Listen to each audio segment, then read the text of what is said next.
Second part of this chapter, the king turned round and saw bearded man running towards them. इसके पहले हमने क्या देखा था, हर्मिट बोलता है कि कोई उनकी तरफ आ रहा है। फिर जब किंग टर्न हुआ तो उसने क्या देखा, एक दाढ़ी वाला आदमी उनकी तरफ आ रहा है। हिज हैंड वर प्रेस्ड अगेंस्ट हिज स्टमक। अब उसका हाथ था वो क्या था, उसके पेट के पास एकदम क्या हुआ, प्रेस करके रखा था। From which blood was flowing, जिसके अंदर से क्या आ रहा था, खून आ रहा था। When he reach the king he fainted and fell to the ground. जैसे ही वो उसके पास आया तो वो क्या होता है, बेहोश हो जाता है और क्या होता है, नीचे गिर जाता है। ये फेंटेड का मतलब होता है बेहोश होना, ओके। और फेल डाउन मतलब तो आपको पता ही होता है, गिर जाना। तो फेल टू द ग्राउंड मतलब क्या होता है, ग्राउंड पे गिर जाता है। The king and the hermit okay remove the cloth and he found that large wound in the stomach. Wound मतलब एक घाव है उनके अंदर। The king washed and cover it with handkerchief. King क्या करता है, उसको क्या धोता है, वॉश करता है, मतलब वो जो घाव है उसको साफ करता है और हैंकरचीफ से क्या करता है, उसको ढक देता है। But the blood would not stop flowing, but खून निकलना बंद नहीं होता। वो फिर क्या करता है, रीड्रेस, फिर से उसको क्या करता है, निकाल के क्या करता है, साफ करता है। तब तक उसको क्या करता है, रीड्रेस करता है, जब तक क्या ब्लीडिंग पूरी तरह से स्टॉप नहीं हो जाए। The man felt better and asked for something to drink. फिर क्या, अब मैन को क्या होता है, अच्छा लगने लगता है, मतलब थोड़ा बेटर फील करता है और वो क्या करता है, उसको पीने के लिए कुछ मांगता है। The king brought fresh water and gave it to him. King क्या करता है, उसको फ्रेश वाटर देता है पीने के लिए। By this time the sun had to set and the air was cool. अब क्या होता है, सन क्या होता है, डूब जाता है, मतलब क्या होता है, सेट हो जाता है। अब जैसे शाम हो जाती है तो क्या होती है, ठंडी हवा आने लगती है, कूल एयर क्या होती है उस टाइम आने लगती है। The king with the hermits help carried the wounded man into the hut and laid him on the bed। King क्या करता है, हर्मिट की हेल्प से उस जो वुंडेड मतलब जो घाव लगे हुए आदमी को क्या करता है, उसके हट के अंदर लेके जाता है और उसको बेड पे लेटा देता है।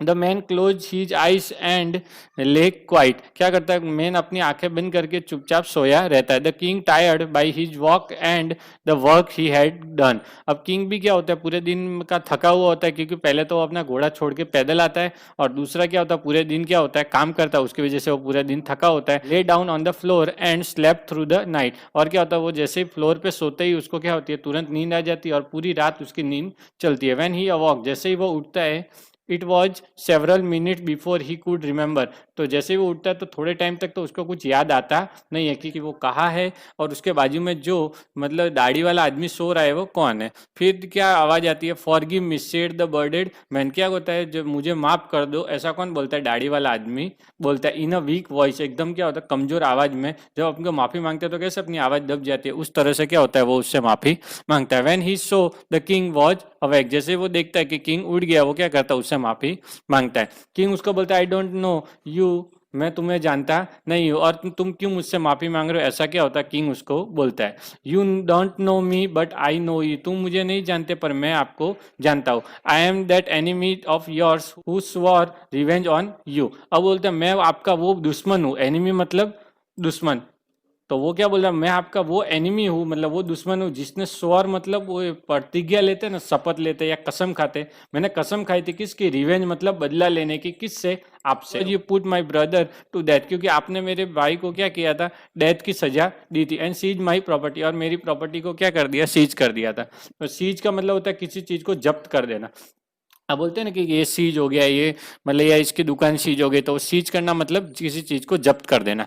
आई knew you had gone alone to see that hermit, मुझे पता था कि आप हर्मिट से मिलने अकेले आए हो। I made up my mind to kill you on your way home, मैंने पहले से सोच के रखा था कि जब आप अपने घर के लिए वापस निकलोगे हर्मिट से मिलके, तब मैं रास्ते में आप पे हमला करूंगा और आपको मार दूंगा। As the day passed and you did not return, पूरा दिन बीत गया पर आप वापिस आए नहीं। So I left my hiding place, इसलिए मैंने क्या, छुपी हुई प्लेस जहाँ मैंने छुप के आपका इंतजार कर रहा था, वो हाइडिंग प्लेस को क्या कर दिया, मैंने छोड़ दिया और मैं बाहर आ गया। And I came upon your body guard, और मैं आपके बॉडी गार्ड के सामने आया, मुझे पहचान लिया और वंडेड मी मतलब जिसने मुझे क्या कर दिया, घाव दिया, wounded me.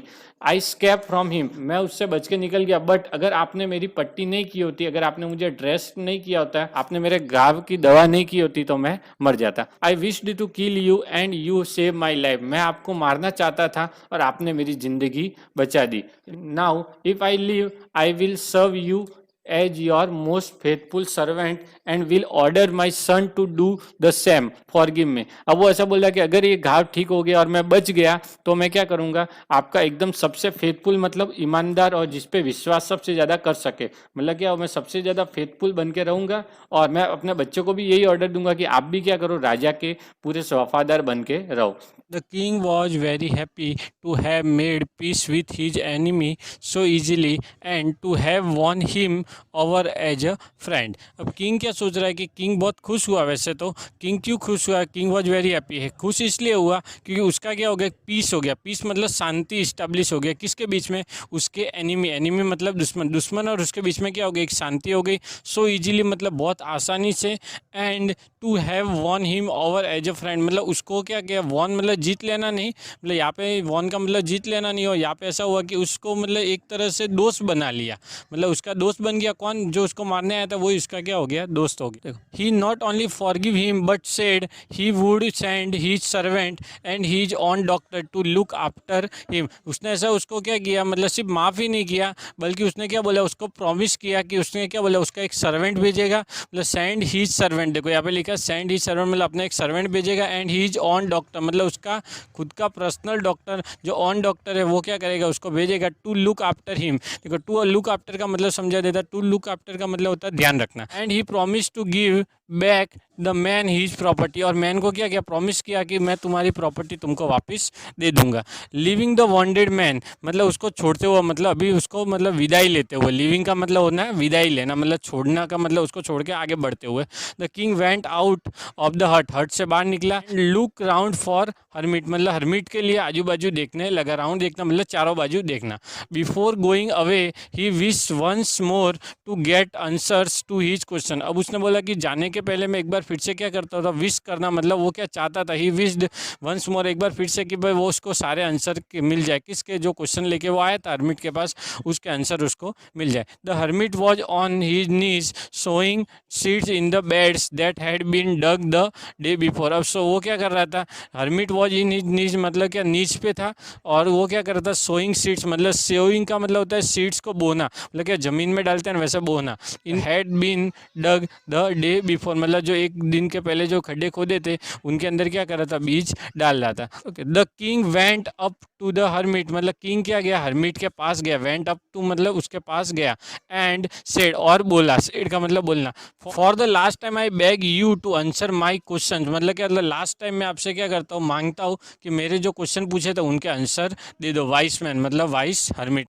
You have already been answered, said the hermit, still bending down to the ground and looking up at the king as he stood before him। अब क्या होता है कि वो जब हरमिट के पास जाता है, हरमिट क्या होता है, काम कर रहा होता है, वो झुका होता मतलब वो झुक के ही क्या बोलता है, किंग की तरफ देखता हुआ बोलता है कि आपको जो भी क्वेश्चन आपने जो भी क्वेश्चन पूछे थे उस क्वेश्चन के आंसर आपको मिल चुके। How have I been answered, what do you mean. अब किंग पूछता है कि भाई मैं, मुझे कहाँ आंसर मिले, मुझे कोई आंसर तो आपने नहीं दिया।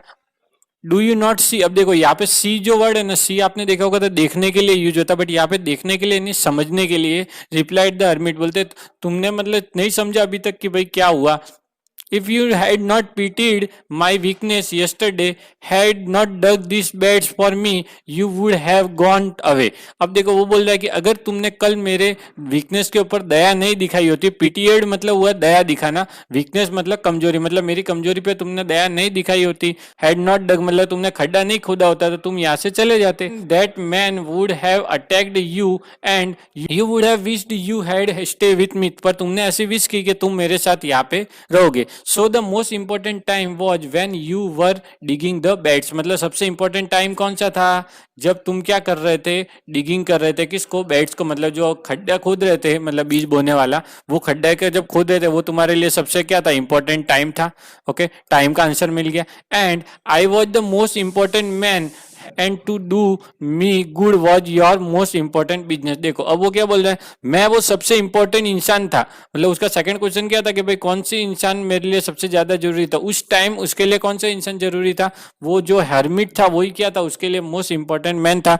And to do me good मतलब मेरा अच्छा करना ही तुम्हारे लिए उस टाइम क्या था, मोस्ट इंपॉर्टेंट बिजनेस था। मतलब देखो समझो यहाँ पे क्या बोलना चाहता है, पहला सबसे इंपॉर्टेंट काम वो था जब तुम खड्डा खोद रहे थे, दूसरा तुम्हारे लिए मोस्ट इंपॉर्टेंट मैन कौन था? मैं था, क्योंकि वो खड्डा तुम मेरे लिए खोद रहे थे। और तीसरा, तुम्हारे लिए सबसे अच्छा काम क्या था? अच्छा काम ये था कि तुम मेरी भलाई चाह रहे थे। When the man ran to us, उसके बाद जब वो मैन हमारे पास दौड़ के आया, मतलब कौन? वो दाढ़ी वाला आदमी। The most important time was when you were caring for him, but उस टाइम वापिस क्या हुआ था? टाइम चेंज, मतलब जो आपके लिए इंपॉर्टेंट चीज चेंज हो गई, कि उस टाइम तुम जब उसकी केयर कर रहे थे वही तुम्हारे लिए क्या था? मोस्ट इंपॉर्टेंट टाइम था।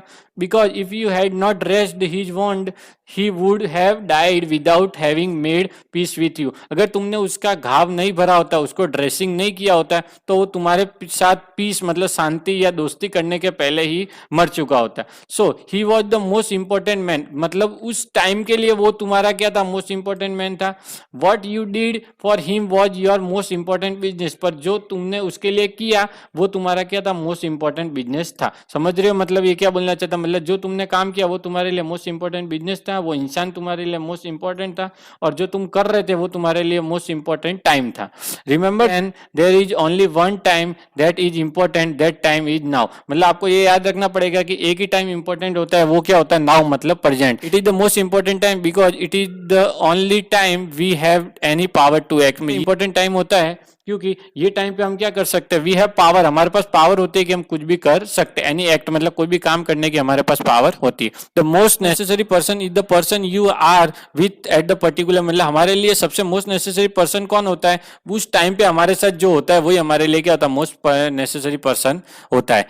फॉर नो वन नोस, कोई जानता नहीं है what will happen in the future, future में क्या होगा वो हम कोई जानता नहीं। And whether we will meet anyone else, और हम किसी को वापस मिल पाएंगे या नहीं, तो हम फ्यूचर में क्या होने वाला किसी को जानते नहीं है। तो the most important business is to do that person good, मतलब हमारे लिए मोस्ट इंपॉर्टेंट बिजनेस क्या होता है? उस टाइम हमारे पास जो आदमी होता है उसका क्या करो? अच्छा करो। Because we are sent to this world for that purpose alone, मतलब हम क्या इस दुनिया में सिर्फ उसी काम के लिए भेजे गए हैं। With this we complete our this chapter. This chapter is somehow lengthy, so we have divided this into 2 parts.